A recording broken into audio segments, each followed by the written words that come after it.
saya Siti Juleha, jurusan Komunikasi dan Penyiaran Islam semester 6 di STI Dr. KEZ Mutakin Purwakarta.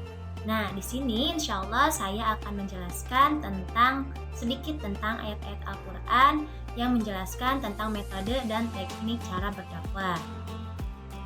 Salah satu hal penting agar kalimat tauhid tetap terus berdiri di muka bumi dan agama Islam tetap bertahan hingga akhir zaman, salah satunya adalah dengan cara berdakwah. Hal ini dapat dilihat dari ayat-ayat Al-Quran yang menyuruh setiap orang muslim yang membaca Al-Quran untuk berdakwah. Salah satu ayat-ayat tersebut adalah surat An-Nahl ayat 125 yang artinya, serulah manusia kepada jalan Tuhanmu dengan kalimat dan pengajaran yang baik dan berdebatlah dengan yang baik pula. Dialah yang lebih mengetahui siapa yang sesat di jalannya dan dialah yang lebih mengetahui siapa yang mendapat petunjuk. Nah, dari ayat tersebut dapat dilihat bahwa tujuan dari berdakwah itu adalah mengajak manusia kepada jalan yang baik atau kepada jalan Allah dengan cara yang baik dan dengan perdebatan yang baik pula. Nah, kalimat dakwah dalam ayat tersebut dimaknai dengan menyeru, bukan menyuruh. Nah, kata menyeru dengan menyuruh jelas beda maknanya. Seperti contohnya, mari kita sholat berjamaah di masjid. Nah, itu contoh kalimat dari kata menyeru. Sedang berbeda dengan menyuruh. Menyuruh contohnya seperti, cepat kamu pergi ke masjid, nanti terlambat. Nah, itu contoh dari menyuruh.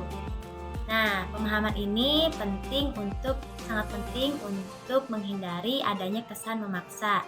Karena kata Allah Subhanahu wa Ta'ala menjelaskan dalam Al-Quran bahwa memeluk agama Islam itu tidak ada unsur paksaan. Seperti firman Allah Subhanahu wa Ta'ala dalam surat Al-Baqarah ayat 256 yang artinya, tidak ada paksaan dalam menganut agama Islam. Sesungguhnya telah jelas perbedaan antara jalan yang benar dengan jalan yang sesat. Barang siapa ingkar kepada togut, nah togut di sini maksudnya kayak menyembah berhala, menyembah pohon, menyembah setan dan macamnya lagi selain menyembah kepada Allah Subhanahu wa Ta'ala dan beriman kepada barang siapa ingkar kepada togut dan beriman kepada Allah, maka sungguh dia telah berpegang teguh pada tali yang kuat yang tidak akan pernah putus. Sungguhnya Allah Maha mendengar, Allah juga Maha mengetahui. Untuk itu sangat penting bagi kita untuk berhati-hati membuat diri, bersikap dan berucap ketika bermaksud terhadap seseorang, agar objek dakwah senang menerima ajakan dari seorang santri. Nah, berikut ada beberapa cara atau metode yang Allah SWT sampaikan dalam Al-Quran.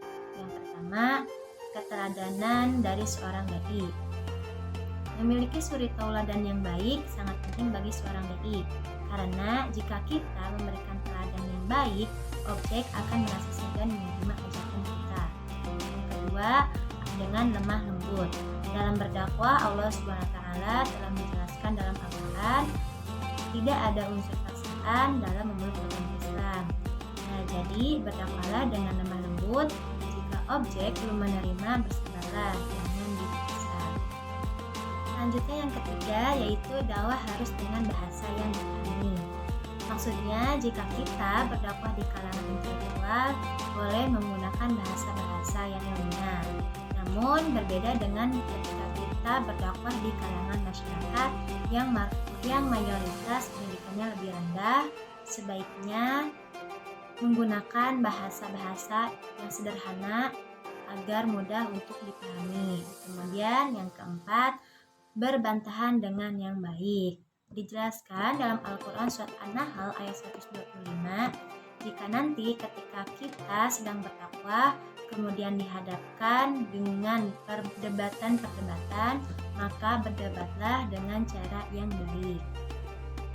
Selanjutnya yang kelima, yaitu membalas kejahatan dengan kebaikan. Yang keenam, memahami perumpamaan dalam berdakwah. Selanjutnya yang ketujuh, larangan memaki orang yang bukan beragama Islam. Yang kedelapan, dengan menunjukkan bukti yang nyata. Di dalam surat Al-Baqarah dijelaskan ayat 50, artinya sesungguhnya bukti-bukti yang nyata telah datang dari Tuhanmu. Barang siapa melihat kebenaran itu, maka manfaatnya bagi dirinya sendiri. Dan barang siapa buta atau tidak melihat kebenaran itu, maka dialah yang merugi.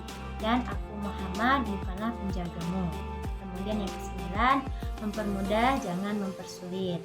Terakhir, dengan hikmah dan nasihat-nasihat yang baik. Nah, itu dia tadi 10 cara atau metode berdakwah yang Allah jelaskan, yang Allah sampaikan di dalam Al-Quran. Sekian penjelasan dari saya, kurang lebihnya mohon dimaafkan. Semoga apa yang saya disampaikan dapat bermanfaat. Wallahul muwaffiq ila aqwamit thoriq. Wassalamualaikum warahmatullahi wabarakatuh.